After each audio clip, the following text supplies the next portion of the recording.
bem-vindas, bem-vindes aí a Mnemosyne, o podcast que traz como perspectiva fazer abordagem sobre a história, a memória aí das ditaduras civis e militares, tanto da América do Sul como da América Latina como um todo, né? Agora, esse novo projeto, nós abrimos um pouco mais, um pouquinho mais abrangente aí o processo, e para essa nossa conversa, a gente tem a honra, o privilégio de receber a professora Alessandra Schelest. É assim que pronuncia mesmo?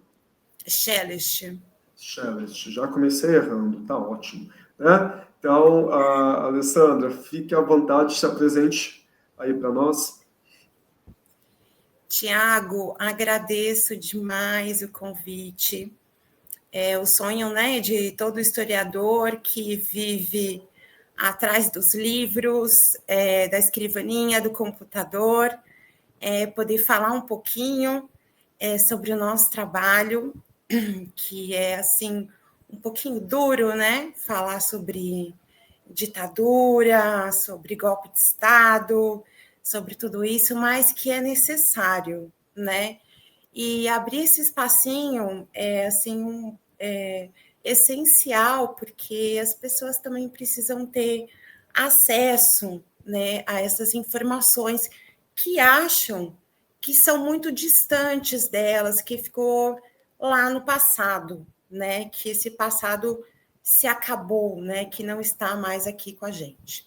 Bom, eu sou a Alessandra, eu sou pesquisadora de ditaduras do Cone Sul, eu faço parte de um grupo de pesquisa que se chama CERRAL, que é Centro de Estudos da América Latina e Caribe.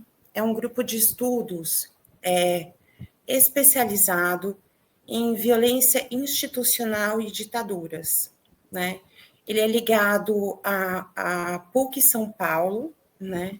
E também faço parte de uma outra rede de estudos que se chama REDET, que é uma rede de estudos de terrorismo de Estado, que ela é situada na Espanha. Nós somos especialistas em estudar esse novo termo, que é um termo muito novo, que as pessoas usam muito e conceituam muito pouco, né? Nós temos buscado entender esse termo. O que é, afinal, o terrorismo de Estado, né? Em termos de história, ele é novo, né? Porque, assim, são 10 anos, 15 anos que vem sendo, alguns historiadores passaram a usá-lo. Ele começou a ser usado aqui na América Latina com o professor Henrique Serra Padrós, e mais alguns outros professores passaram a usar, e a gente passou a pegar esse termo e tentar compreender bem, tá? Os meus estudos, eles são mais focados no Chile, depois começaram a ser mais focados na ditadura chilena, e depois eu passei a abrir um pouco mais para o Cone Sul, para as ditaduras do Cone Sul. Eu tenho uma especialidade que é minha, que eu estudo o audiovisual, né? As minhas fontes são audiovisual, e por conta disso, vou falar só assim, mais rapidinho, aí depois você puxa, né, para onde você quiser. Por conta disso, eu acabei fazendo algumas pesquisas para audiovisual mesmo. Trabalhei com Camilo Tavares, que é um diretor de cinema, né? Aí quero convidar todo mundo para assistir o documentário que eu fiz a pesquisa para ele, que chama O Dia que Durou 21 Anos. Está disponível em streaming, que esse documentário ele fala sobre a influência do Brasil no golpe de Estado chileno, que muito pouca gente sabe, né? Dessa interferência brasileira no golpe de Estado chileno, do papel do Ministério do Exterior no golpe de Estado chileno, do papel do Exército, e assim, faço convite, o documentário é muito bom, o Camilo fez um documentário de primeira, vale a pena assistir, tá? E é isso, assim, eu não sei para que lado, assim, mais que a gente pode E ou se você quer que eu me apresentei direito, não me apresentei, falei demais. Não, pelo contrário, Eu tá? falo muito. Que bom, é a ideia, é por aí mesmo. Surgiram várias questões aqui, eu Uhum. vou começar por uma que chamou a atenção, e eu acho que vale a pena comentar um pouquinho mais em relação a esse conceito do terrorismo de Estado, né, que tem essa rede, que é espanhola, Sim. e se você pudesse comentar, né, com um pouquinho aí mais de espaço sobre o que é exatamente o conceito, onde que ele vem sendo utilizado, né, o porquê da mobilização de um novo conceito dentro da temática em si. Sim, a RIDET, ela é situada na Espanha, né? Porque nós temos o professor Júlio Lisandro Canhão Voirin, que na atualidade ele é situado lá, ele é um argentino situado lá, ele trabalha na Universidade de Santiago de Compostela, é um professor, hoje ele trabalha lá, mas ela trabalha em paralelo com a UBA, né? Com professores da UBA. E a rede passou a crescer, né? A partir de então, depois desses dois professores, né? E que nós fomos juntando professores que estudam a ditadura, né?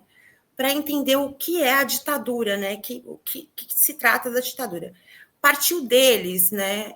De alguns professores conceituarem esse período de tempo das ditaduras como terrorismo de Estado, né? E se via como, assim, por que terrorismo de Estado? Porque o Estado, ele se volta contra seus próprios cidadãos, tá certo? Você tem uma série de... O Estado pega todo o seu aparelho, digamos assim, tanto jurídico, como policial, vamos dizer assim, vou pegar um exemplo para ficar fácil, porque senão a gente vai passar para meandros muito complicados. Vamos pegar um exemplo aqui do Brasil. Aqui no Brasil, a gente falava que o Brasil era uma dita branda, né?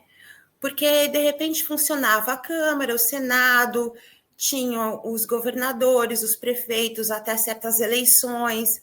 Então, assim, era uma ditadura, mas não era uma ditadura. Mas as pessoas não tinham seu direito em si, certo? Porque as pessoas eram presas, as pessoas sumiam, as pessoas eram torturadas.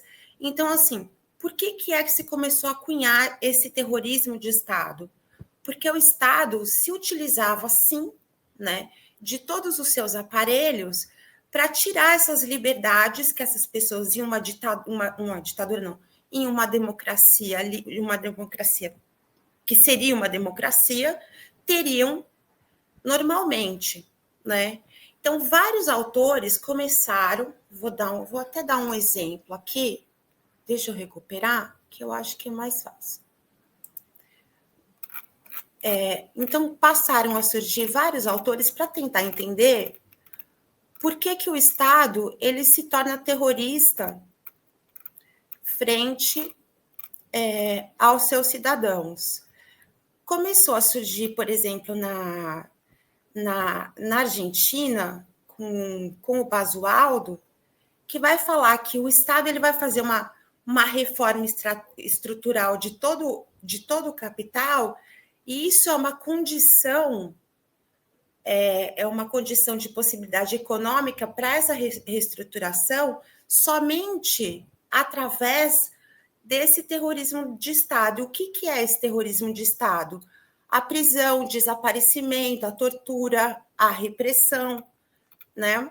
Aí tem um outro autor que ele é muito interessante, o Iverzini, né? Que ele vai se utilizar desse terrorismo de Estado, mas não de forma econômica. Ele vai enfatizar que os grupos midiáticos ele não vai entrar na repressão diretamente, mas ele vai falar assim, olha, os próprios grupos midiáticos, eles vão, eles vão ser coautores desse Estado terrorista. Por quê? Porque eles ocultam o que acontece, eles distorcem o que acontece. Eles ajudam com que os golpes acontecem, eles mantêm os golpes de Estado, né? Então vai começar a haver toda uma análise, né, de qual situação é essa durante as ditaduras em que o Estado é terrorista. Que personagens são esses? Que instituições são essas que se comportam de forma distorcida, né? Em que a população se encontra em que o Estado, em todos os seus tentáculos, ataca essa população. Eu não sei se eu consigo me fazer entender, mas entendam bem de que o Estado não é um ente, né? De que são vários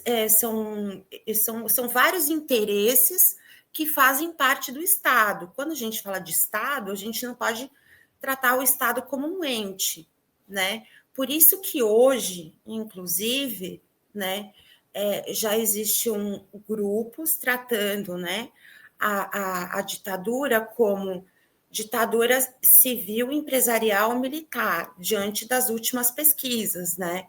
Então, assim, a historiografia hoje, dos últimos tempos para cá, em estudos quanto no que diz respeito à ditadura, ela está muito avançada, né?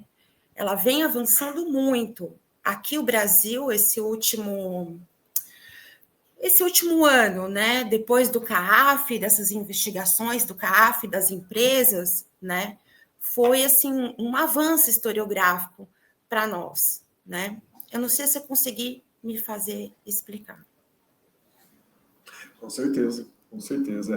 Porque é um conceito mesmo, uma temática que tem aparecido, né? Então, é interessante ter esse panorama de alguém que trabalha, que está dentro, né, diretamente dessa discussão. Então, fica tranquila que tá ótimo. E ele está em desenvolvimento, tá, Tiago? Assim, isso é uma discussão, são uma série de professores que estão discutindo. Às vezes tem umas coisas assim, olha, a gente vai delimitar tempo, mas assim, se a gente falar em Estado terrorista, hoje o Estado atual não é terrorista, né? O que acabou de acontecer, por exemplo, né? O que acabou de acontecer no Rio de Janeiro, isso não é terrorismo de Estado? Não foi o Estado se voltando quanto as pessoas? Então, assim, a gente tem dentro dessas discussões, né, uma série de questões, entendeu? Porque a gente fica ali tentando delimitar, né, o que é que esse Estado, o que o Estado faz contra as pessoas, inclusive o próprio não funcionamento do judiciário durante a ditadura, né? Assim, tem, por exemplo, no Chile, vários casos em que juízes largavam os casos para não resolver, em que as pessoas iam lá, denunciavam assassinatos, os juízes pegavam os casos e iam largando os casos, né, para não resolver. Então, é impossível não dizer que não havia terrorismo de Estado. Sendo que você imagina se o judiciário, né, o próprio sistema judiciário não funcionava, né? Então, assim, é um conceito, sim, que está em andamento, né, uma coisa que está em discussão, mas, assim, que um ponto pacífico é de que o Estado era, sim, terrorista, que ele, sim, se voltava contra os seus cidadãos, né? Perfeito.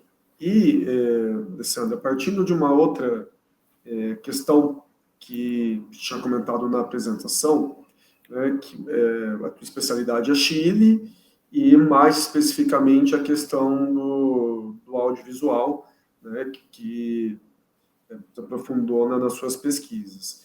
Então, também, se possível, queria que você comentasse com um pouquinho mais de calma em relação, né, a como chegou nesse caminho, por que trabalhar com audiovisual e quais, né, que você usou como fonte, ou que você usou aí como parte das tuas pesquisas. A minha história com o Chile é uma história de longa data, assim. Eu conheci o Chile, comecei a conhecer o Chile através do audiovisual, do cinema, né? De um documentarista que se chama Patrício Guzmán, né? Quando eu tive interesse pelo Chile, eu comecei a procurar um monte de coisa, comecei a ler, mas me comentaram sobre um documentário que se chama A Batalha do Chile. Para quem tiver interesse, a Batalha do Chile é a mesma coisa que filmar a Revolução Francesa. Assim. Ele estava lá, o Patrício Guzmán, durante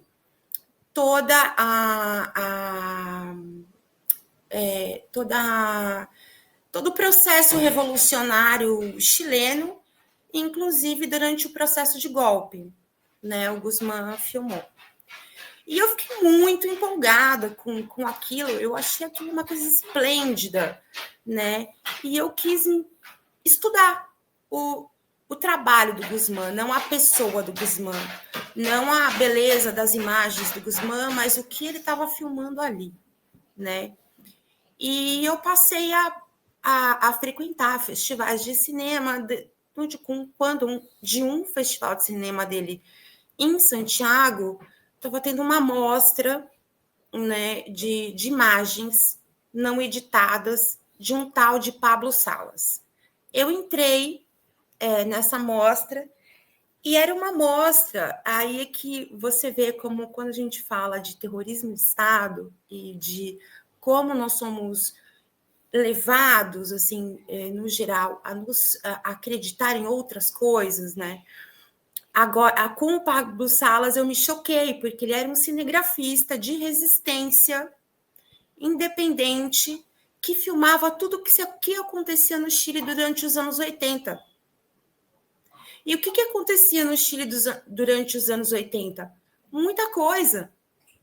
As pessoas tinham comunidades sendo invadidas pelo exército, pessoas sendo enclausuradas em estádio, pessoas sendo mortas, pessoas tentando resistir à ditadura, e ninguém falava nada, inclusive a própria historiografia, inclusive os próprios historiadores.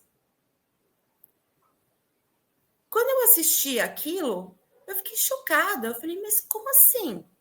Pelo que eu leio sobre o Chile, dizem que existe 3 fases da ditadura, que a primeira fase foi assim, a segunda fase foi assado, a terceira fase foi assado. Respeito muito o Salazar, muito. Compreendo que a gente tem essa coisa na cabeça de que uma primeira fase de uma ditadura ela seja mais sangrenta, porque você tem mais pessoas para eliminar. Isso é o ponto pacífico, né? A gente tem mais gente por perto, mas que o sistema repressivo vá ser desmontado, ele não vai ser. Eles vão continuar caçando. Quem estuda a ditadura sabe disso. E todos nós temos que ter isso em mente. Que sistema repressivo não é desmobilizado. Sistema repressivo não é desmontado. Jamais. Eles sempre vão continuar perseguindo as pessoas.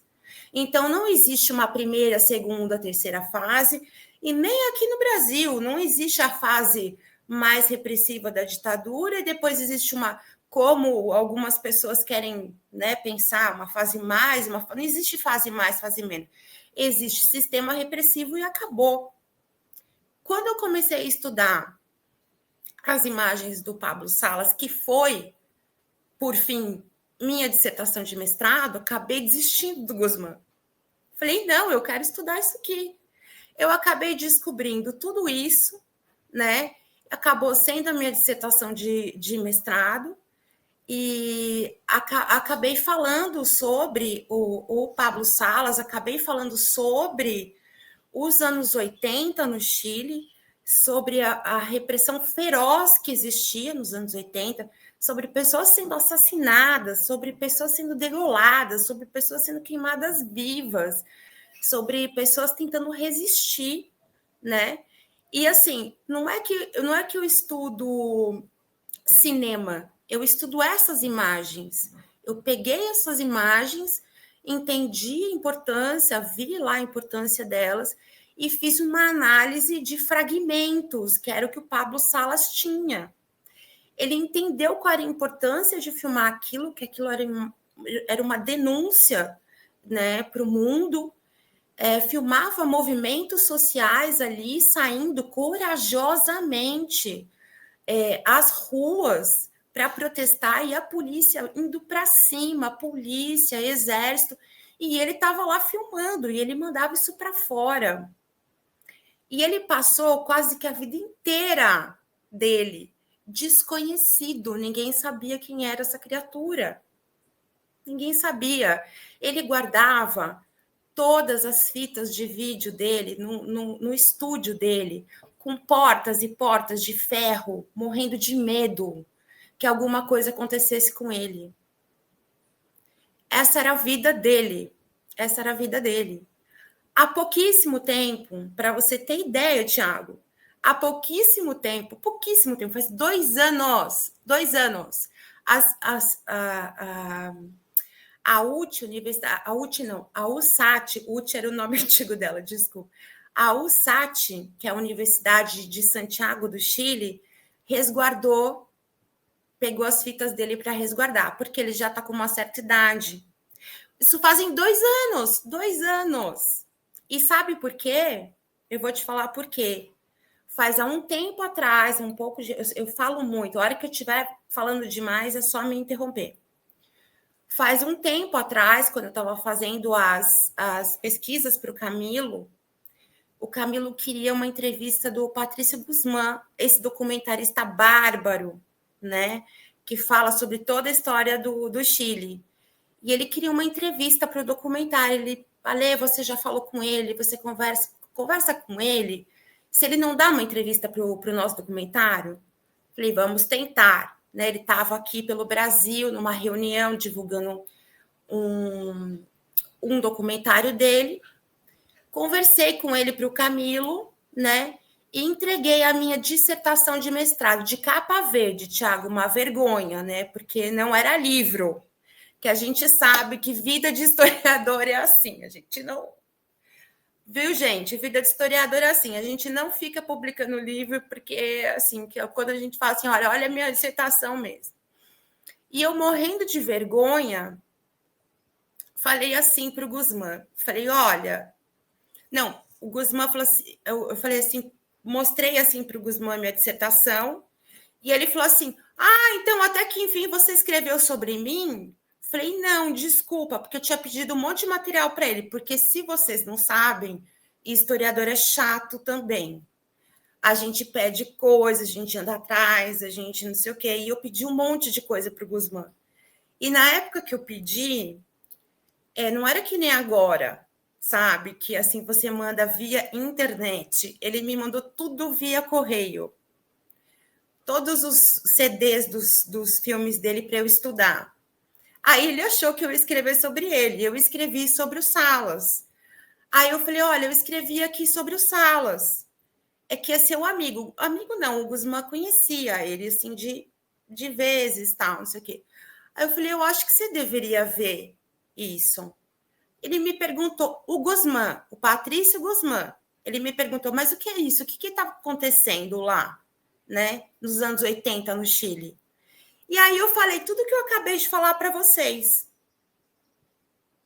O Patrício Guzmán, que é um diretor de cinema que passou a vida inteira dele fazendo documentários sobre o Chile, falou assim, opa, peraí, mas está acontecendo isso lá? Aconteceu isso lá? Degolaram gente, prenderam gente em estádio. Isso está filmado? Falei, tá, o Salas filmou. O resultado disso, eu vou falar para vocês. Ele fez um documentário, o Patrício Guzmán, chama La Cordillera de los Sueños, em que ele faz uma homenagem ao Pablo Salas. Que eu gosto de acreditar que eu tive um dedo nisso.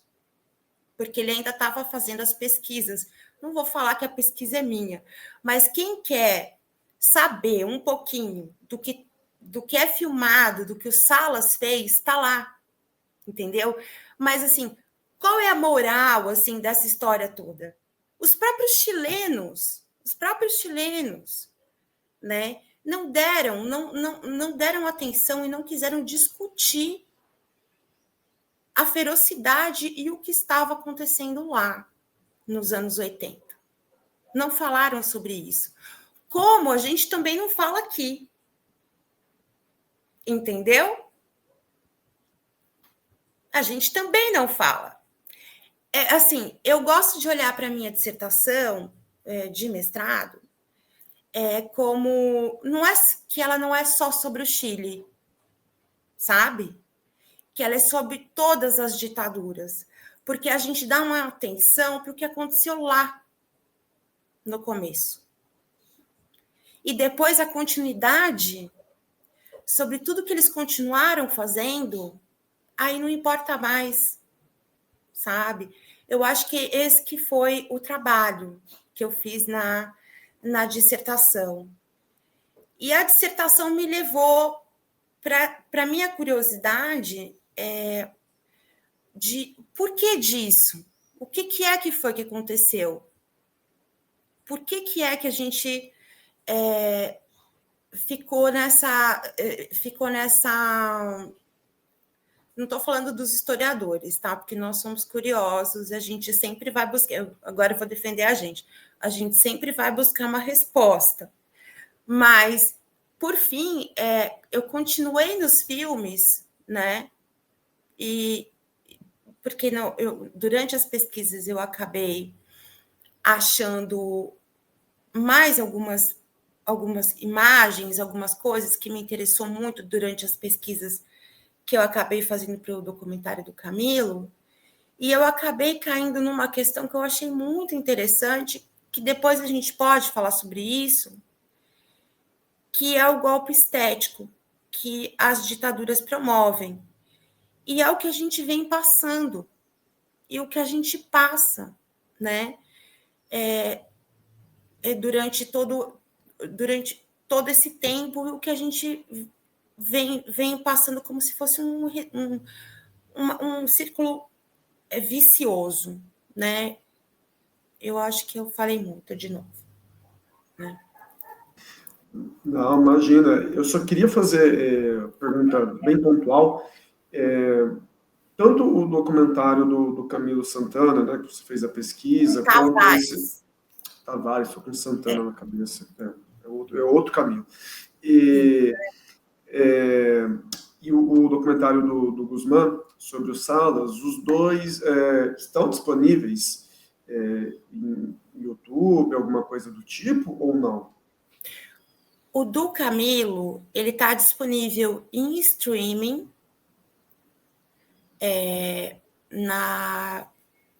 se eu não me engano, é Claro TV, tá? E eu não sei se eu posso falar isso aqui, mas o do Guzmán, sabe a Arco-Íris TV da Venezuela? É Venezuela, né? Se eu não me engano, sim. Dá para assistir ele inteirinho lá. Mas não, eu perguntei porque eu sei que certamente quem estiver acompanhando vai se interessar para ver, né, os dois, e só para título de informação, para onde o pessoal consegue encontrar para assistir, né, esses dois documentários em especial, que foram os dois mais comentados aí na tua fala. Então, só questão pontual. E eu ia fazer uma pergunta para complementar também, mas eu fiquei em dúvida se você ia completar mais alguma coisa ou não. Não, pode perguntar. Tá. Não, é só uma questão mais curiosa, que nesse sentido de pensando a questão do audiovisual e também da relação do Chile com o Brasil, eu sei que o pessoal vai querer assistir o documentário, né? E realmente o documentário do Camilo Tavares, agora não errei, é muito bom. Se pudesse, Alessandra, comentasse com um pouquinho mais de calma, para a gente, né, apresentar um pouco mais, essa relação entre a ditadura brasileira, né, que no contexto do golpe era o governo Médici, né, com o golpe de Estado do Chile em 73, né, o que teve de participação, o que tem efetivamente, né, de documentação que demonstra tal aspecto. Sim, realmente é uma, assim, isso foi muito pouco escrito, né? Tiveram dois historiadores que tocaram nesse assunto, que foi o Muniz Bandeira e o outro historiador chileno, que esqueci o nome dele. E agora, recentemente, um jornalista da Folha escreveu um livro sobre isso, né? Para os 50 anos do golpe. Mas, assim, foi uma coisa que passou totalmente em branco, né? Para o público em geral e até para historiadores, assim, as pessoas nunca deram muita atenção, né? O que tem de interessante, o que seria de interessante nessa história? A primeira questão disso tudo, né? Os Estados Unidos influenciaram bastante a questão do envolvimento do Brasil nas questões não só do golpe chileno, mas de outros golpes aqui na América Latina, né? Ficou muito feio para eles o envolvimento assim escancarado em outras questões, né? Principalmente em Cuba, enfim. E eles deram uma recuada, né? E aí o Brasil ficou conhecido aqui na América Latina como o Big Brother, né? O grande irmão. E o grande irmão por quê, né? Ele faria um papel aqui de o mais próximo para auxiliar em algumas questões e interesses americanos, e isso deslavadamente, né? Então, assim, em termos de país, né, o Brasil tinha uma embaixada, né, em Santiago do Chile, que seria um posto avançado, né, do governo brasileiro, e essa embaixada ela operava em algumas questões, né, juntamente com os militares chilenos, fazia contatos com empresários chilenos e também com militares, né, chilenos, né? Isso antes do golpe, né? Enfim, na questão de empresários, uma coisa que, assim, nós ficamos até, eu pelo menos fiquei até meio chocada, né? Esses empresários, eles vieram para o Brasil, vieram para o Rio de Janeiro, fizeram contatos, isso facilitado, né, pela embaixada, pela figura de um embaixador que se chama Câmara Canto, né, que era um comunista, anticomunista inveterado, perseguidor de comunistas, né? Esses empresários, eles vieram para o Brasil, fizeram contatos com empresários brasileiros, e, assim, o que dizem é que eles vieram fazer empréstimos, mas o que nós entrevistamos, né, esses empresários lá, e o que eles buscavam mais era a expertise mesmo dos empresários aqui do Brasil, que já tinham alguns think tanks aqui, né, que era o IPES, o IBAD, como manobrar jornais, enfim, eles vieram em busca disso, né, de como que o Brasil conseguiu, né, porque os Estados Unidos ajudaram bastante aqui, e eles quiseram saber como que de fato aqui ocorreu. Essa que é a mais pura verdade. Na figura de adidos, né? Que isso é uma coisa assim que muito pouca gente sabe, né? Mas as embaixadas têm os adidos, né? Que são os adidos militares, que são os adidos políticos, enfim.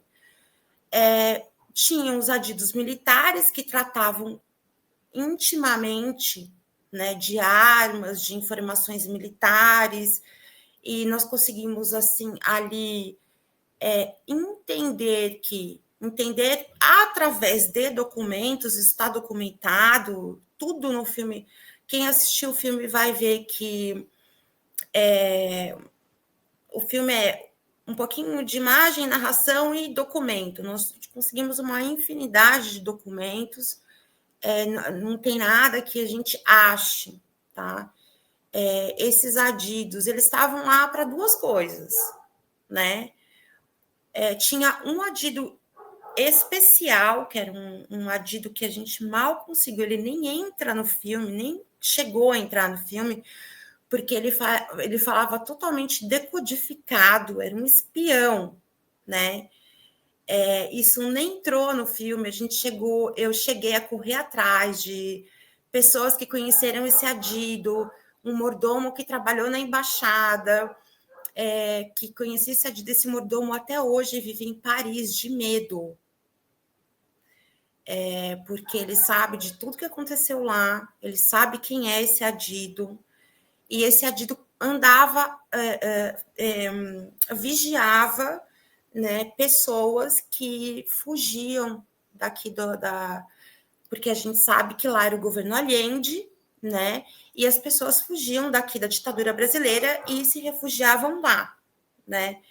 Inclusive tem um depoimento do Serra, né, no filme, que o Serra chora, que ele quase morreu lá. E o Serra foi salvo por uma pessoa que depois foi expulsa da vida consular porque salvou o Serra. Assim, enfim, esses foram os envolvimentos, né? Os militares brasileiros sabiam de tudo, quando ia acontecer o golpe, se reuniram em bases militares chilenas, tem tudo documentado, está tudo documentado. Após o golpe, assim, fazendo um resumo, né, gente? Porque o negócio, a coisa é grande, assim, tem bastante coisa. Após o golpe, o Brasil, o grande irmão e o grande amigo do Chile, é o primeiro país a reconhecer o Chile como o governo do Chile. Primeiro país. Isso foi instrução americana. Os americanos não queriam fazer isso, porque eles fizeram isso com o Brasil e pegou muito mal, né? Então, a instrução é que daqui para frente, quem reconhece as ditaduras aqui na América Latina e quem se envolve com tudo é o Brasil. E quem quiser dar uma cutucada em documentação vai ver que isso aí vai acontecer com o Uruguai, vai acontecer com outros países também. Logo após esse reconhecimento, tem documentação de Câmara Canto com Pinochet, logo após golpe. Pinochet. Vamos lembrar que era uma junta. Eram 3 generais, mas o Câmara Canto era assim, ó, com Pinochet. Os militares todos eram assim, com Pinochet. Enfim, o Brasil era assim, com Pinochet. Eu não estudei isso a fundo, não posso, mas enfim, assim, os contatos deles com o Pinochet eram grandes, né? Logo após o golpe, que foi um papel horrível, terrível, do Itamaraty, o mais vergonhoso da história do nosso país, brasileiros presos no Estádio Nacional. O Estádio Nacional, que é um estádio gigante em Santiago do Chile, se transformou num campo de prisão, né? Foram milhares de pessoas presas e torturadas e assassinadas pleno coração de Santiago. Pleno coração de Santiago. As pessoas eram assassinadas dentro daquele estádio e jogadas no rio Mapocho. O rio Mapocho é um rio que corta Santiago do Chile. As pessoas até hoje no Chile não conseguem falar sobre isso, sobre esses rios que boiavam no rio Mapocho. Isso é uma coisa que não se fala no Chile. Corpos eram encontrados pela cidade. Sabe o que Itamaraty fez? Fez de conta que não tinha ninguém. Não tinha ninguém. O Ministério de Relações Exteriores, o Exército, mandava cartas para o Itamaraty dizendo que tinham brasileiros lá. Quando eles iam tirar os brasileiros? O que eles iam fazer com os brasileiros? O Itamaraty ou não respondia. O Itamaraty não, a embaixada e o Itamaraty ou não respondia. Ou falava assim, olha, vocês fazem o que vocês quiserem, porque eles não são benquistos aqui. Papel horrível. Segundo papel dos brasileiros depois do golpe. Os brasileiros deram expertise, treinamento em tortura para os militares chilenos. Usando quem? Brasileiros. Eles, quando nós fomos lá, né, que nós entrevistamos tal, as pessoas, eles falavam assim, mas aqui no Chile a gente não conhecia, eles falam assim, pau de arara, arara, eles não conseguem falar pau de arara. A gente não sabia o que era isso aqui. A gente não sabia. Pau de arara é uma coisa brasileira, só a gente tem aqui, tinha, né? Os brasileiros que levaram isso para lá, os brasileiros foram para lá, eles mandaram um esquadrão para lá, não é esquadrão que fala, é um esquadrão, é uma coisa enorme, desculpa. Eles mandaram um time para treinar os oficiais. Uma outra questão que está no documentário, esses mesmos assassinos, né? Porque a gente pode falar que são oficial, esses mesmos assassinos foram dar treinamento para a DINA, que era uma agência de informações como se fosse o nosso SNI aqui. Só que lá eles torturavam, aqui também, né? Enfim, eles torturavam, matavam, sumiam com as pessoas, e eles tinham um quartel especial só voltado para a tortura. E teve um que os brasileiros, em especial, treinaram agentes especiais do Manuel Contreras, que era o chefe da DINA. Esse foi o papel, né, do Brasil, com testemunhas de pessoas. Assim, a gente não tem documentação, tá tudo no documentário. O documentário é um documentário super interessante, mas que aí fazendo só o Brasil não se retratou.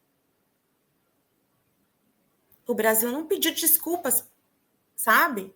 O Brasil não falou que participou disso tudo. O Brasil, quando foram os 50 anos do golpe, foram centenas, dezenas, né, de pessoas que estavam presas lá. Eu estava lá nesses 50 anos do golpe. Eles fizeram uma peregrinação por todos os lugares, né, que eles passaram lá no Chile, Estádio Nacional, tal, enfim. E a embaixada colocou uma plaquinha, assim, fazendo uma retratação, mas não dizendo de que o Brasil teve qualquer responsabilidade por qualquer coisa, sabe? Foi uma retratação amena, né? Não reconheceu que participou de nada, nem que a embaixada teve envolvida em nada, sendo que a documentação é vasta, farta, né? É isso, quanto à participação do Brasil.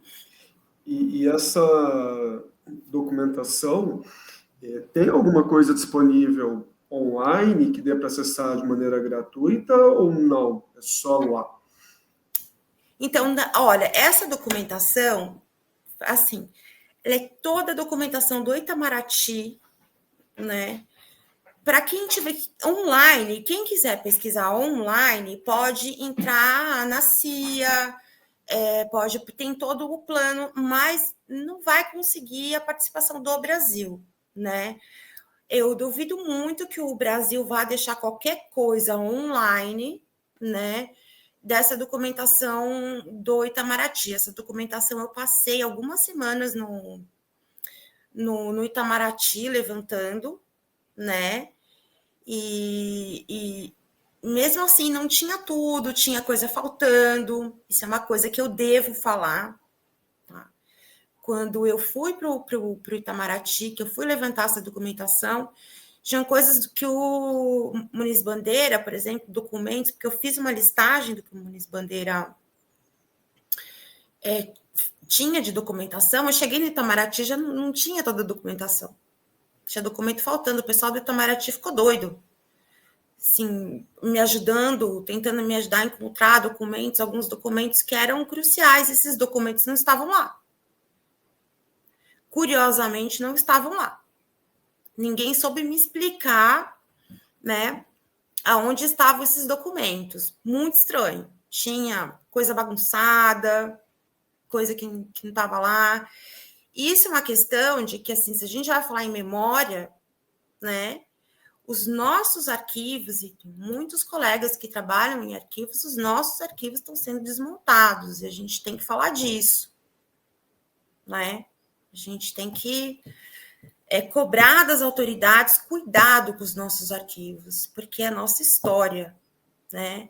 E eu fui para arquivo e tinha documento faltando. Documento faz parte da nossa história, uma questão muito sensível, né? Mas, assim, quem quiser, é só indo... assim, eu pesquisei CIEX, né, que é o Serviço Secreto do Itamaraty. É uma coisa que pouca gente sabe, né, que o Itamaraty tem essa parte secreta, né, que é o CIEX.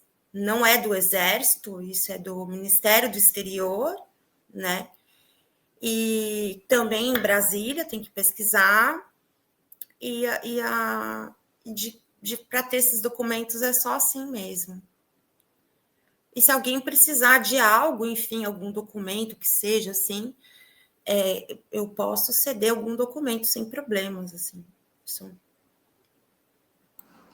Eu perguntei porque certamente com essas questões colocadas, principalmente quem não tinha acesso a essas informações, pode despertar interesse, né, em futuros e futuras aí, pesquisadores, pesquisadoras, né? Então, fica a dica dada em relação a isso. E daí eu vou aproveitar o gancho, né, que eu ainda estou bastante impressionado com essa questão do Brasil, que eu sabia algumas coisas, mas eu não sabia que era tão relacionado assim, que a coisa foi tão intensa, né? Eu desconfiava de algumas coisas, mas não pensava que era tão aprofundado assim. Você tinha comentado que essas últimas pesquisas ido mais para o Cone Sul, não tem ficado somente ao Chile. Então, eu queria que você comentasse um pouquinho em relação a isso, né? Se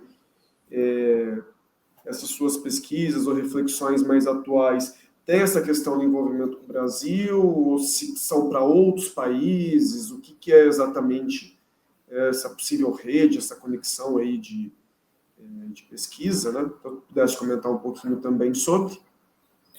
Então, a verdade, a partir do meu doutorado, né,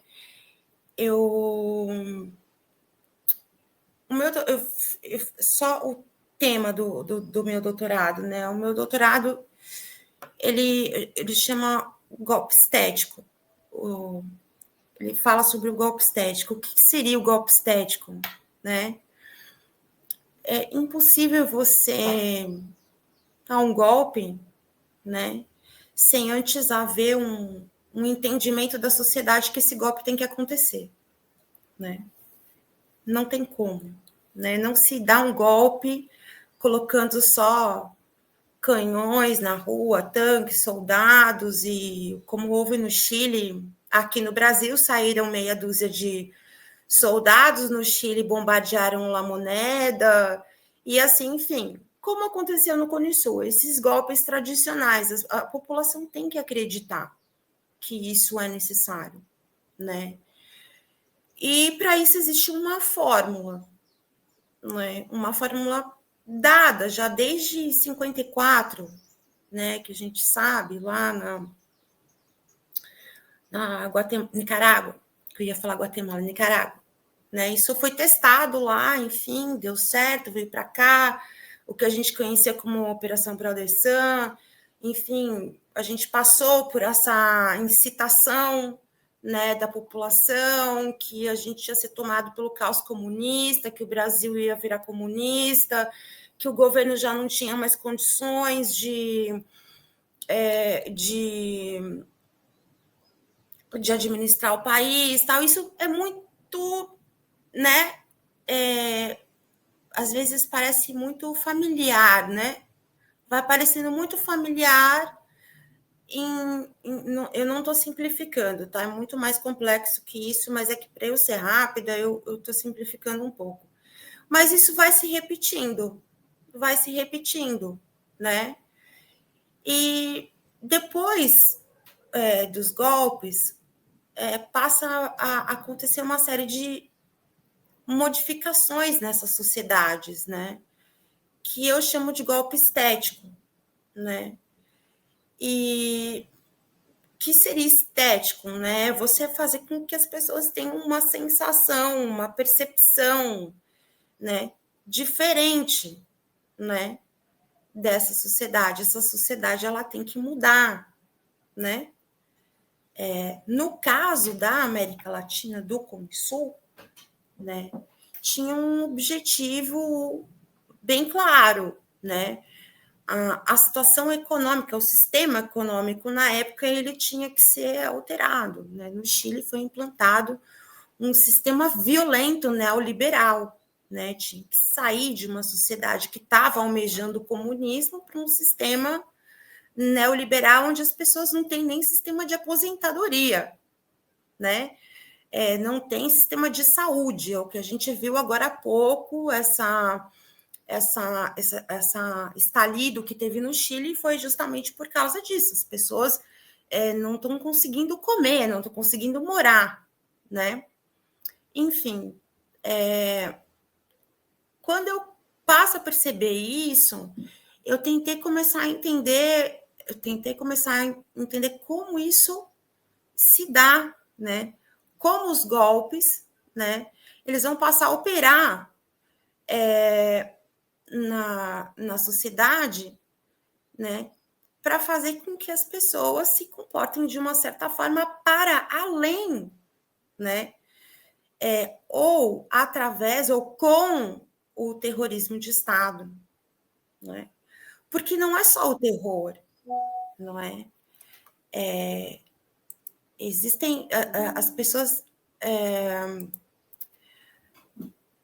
a sociedade ela é complexa, né? Quando você fala que eu vou mudar todas as formas dessas pessoas sentirem e se comportarem, né?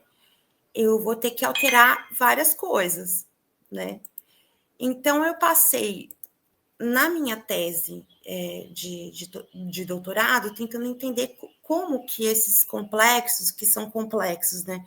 Onde as pessoas, elas interagem, elas sentem e elas se formam, como que elas vão mudar e como elas são forçadas a mudar, né? Então, no interior, né, do Cone Sul, aqui da América Latina, a gente passa a perceber, eu vou dar um exemplo só, porque senão vai ficar muito longo, como, por exemplo, as universidades, elas sofreram alterações, né?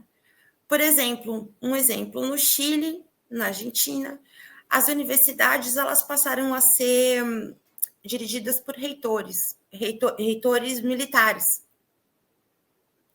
Tinha toda a liberdade, aquela comunidade estudantil, enfim, aquilo tudo foi abafado.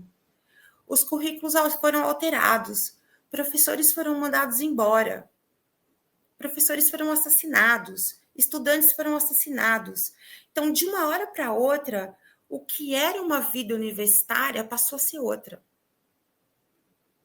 Estudantes e universidades que estavam ali trabalhando por um Chile melhor, fazendo trabalhos voluntários, não sei o que, de um dia para o outro, isso deixou de existir. E essas universidades passaram a operar com uma lógica militar. Militar mesmo. Então, vamos pensar de que a gente vai fazer trabalho voluntário, vamos ajudar a alfabetizar todo mundo, a universidade também é lugar do operário e tal. Não. Qual é a lógica militar? Meritocracia, todo mundo tem que se vestir igual, quem tem cabelo comprido é comunista, quem usa barba é comunista. Até o controle dos corpos era feito. Por exemplo, o horário noturno nas universidades não existia mais. Por quê? Trabalhador não vai para a universidade. Currículos assim, por exemplo, alguns currículos alternativos, assim, sabe? História na sala de aula. Não precisa de tanto, filosofia para quê? Aqui eu estou brincando, mas assim, enfim. Só para fazer um puxadinho, né, para os dias atuais, assim, como a gente consegue alterar como as pessoas pensam, sem as pessoas perceberem que elas estão sofrendo com isso. Então, assim, foram grandes expurgos, não só nas escolas, não só nas universidades, como em instituições públicas, fábricas foram ocupadas, e isso não aconteceu, veja bem, só no Chile. Isso aconteceu na América Latina toda. Isso aconteceu aqui no Brasil também, né? Então, assim, eu passei a entender, buscar, né? Porque, assim, claro que a gente vai morrer e não vai conseguir entender tudo, né? A vida é uma eterna pesquisa. Mas eu passei a buscar, tentar entender como é que isso se dá. Essa alteração se dá e as pessoas continuam baixo. Tanto terror, tanto medo, e aceitam isso como se fosse assim. Não vou me calar. Agora essa sociedade é boa. Agora isso está bom para mim. Ou passam a pensar nessa lógica, né? Enfim, são vários os caminhos que eu busco seguir para tentar entender. Um deles que eu busquei e que eu venho agora, que é o meu novo foco de pesquisa, e eu encerro aqui, e que eu acho que é muito importante que eu comecei no meu mestrado e estou voltando, é buscar entender a imprensa. Porque a imprensa, ela é entendida, ela é vista como um ente. Um ente, a imprensa é um ente. E ela opera através da liberdade de imprensa. Então, ela pode tudo, porque senão ela tem a liberdade de expressão dela cerceada, não é? E nós ficamos nessa questão de que, bom, não é a imprensa uma empresa, não é a imprensa um grupo de empresários vinculado a outro grupo de empresários que também são capitalistas e que também têm interesses. Então, assim, os meus últimos trabalhos vêm sendo, eu já vou diferenciar isso, os meus últimos trabalhos vêm sendo, são sim um grupo de empresários com interesses capitalistas vinculados ao grande capital, que muitos deles vinculados a grandes grupos que têm interesse em comum na América Latina inteira, inclusive através de associações, e que isso veja bem, muito diferente de uma imprensa independente, do que fazia ali Pablo Salas nos anos 80, do que faz Mídia Ninja para trazer para o nosso dia a dia, entendeu? Tem uma diferença. do que são grupos, conglomerados mediáticos que operam para auxiliar o grande capital, inclusive na época da ditadura, que ajudaram nesses golpes estéticos também, né? E é uma imprensa independente que sempre lutou desde os golpes, né? E muita gente morreu, né? Por causa disso e até hoje morre, né? Enfim, as minhas pesquisas são mais ou menos essa. Hoje estão indo por esse caminho, que eu acredito que são continuidade, né? Das minhas pesquisas, mais ou menos isso. E, Alessandra, infelizmente nós estamos chegando ao final, né? Sou muito rápido, aqui é o tempo da conversa, e para nós encerrarmos, eu gostaria de deixar o espaço aberto, né? Se você quiser complementar, falar mais alguma questão, algum ponto que não deu tempo, que acabou passando batido, que queria comentar um pouquinho mais. Então, esse último ponto é em aberto. Aí, se quiser complementar ou comentar mais alguma coisa, fique à vontade. Eu quero agradecer muito, Tiago, assim, sempre a oportunidade, como eu falei no começo, da gente poder falar um pouco sobre as pesquisas, porque eu não vejo que as nossas pesquisas estão lá no passado, né? Sempre que eu falo delas, eu sempre vejo hoje, o que está acontecendo hoje, né? É o Estado contra a população, que a gente acabou de ver no Rio de Janeiro, são os grandes conglomerados de mídia tentando impor uma visão de mundo que lhes interessa, a grande visão do capital, que é a visão do capital contra o trabalhador, né, que nunca é a favor do trabalhador, isso todos podem ter certeza. Então, que é muito diferente de uma mídia que é independente, que vai buscar tentar ter uma visão independente dessa grande visão. Eu quero convidar a todos, nós temos uma produção bastante grande dos nossos trabalhos, assim, no que diz respeito a terrorismo de Estado, né? No site da Redet, que é redet.org. Quem quiser entrar, nós temos, acho que, por volta de uns 30 livros com colaboradores, assim. Hoje nós temos colaboradores do mundo todo. Quem quiser participar também, acompanhar a rede, né? Nós temos congressos anuais, encontros, não são congressos, são encontros, são coisas menores, para discutir, né? Quem quiser conhecer nossos trabalhos também sobre violência institucional, e quem quiser conhecer esses trabalhos, nós temos o Serral, e nós temos o OVP, que é o Observatório das Violências Policiais. Eu convido que conheçam o OVP. O OVP faz um trabalho excelente de acompanhamento das violências policiais, é um trabalho sério, é um site que recolhe, né, dados, e também faz parte, né, ele faz parte do guarda-chuva do Serral, tocado pela professora Vera Lúcia Vieira, com muito carinho há anos, e, enfim, esse é o nosso trabalho, né, é o que nós fazemos com muito carinho. E eu vou ficar muito contente se vocês derem uma visitadinha, se vocês conhecerem, porque é o que faz a gente feliz, né? Que o nosso trabalho dê frutos. Eu fico à disposição para qualquer dúvida, para qualquer documento, para quem queira bibliografia. Eu estou por aqui. Eu sou uma pessoa bastante flexível, tá bem? E, mais uma vez, agradeço muito.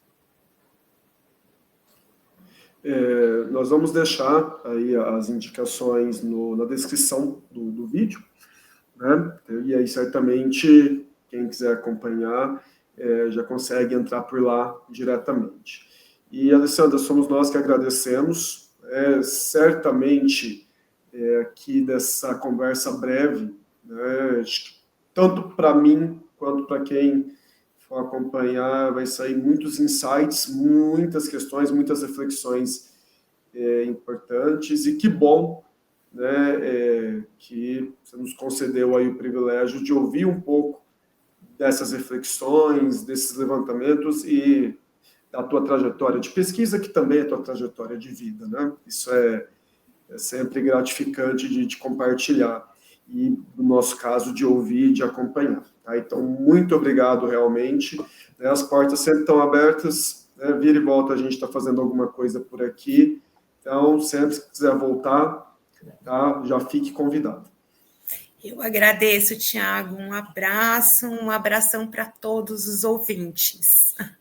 A gente até a próxima, né? Nós voltamos logo menos, na verdade, e ter vídeo novo também.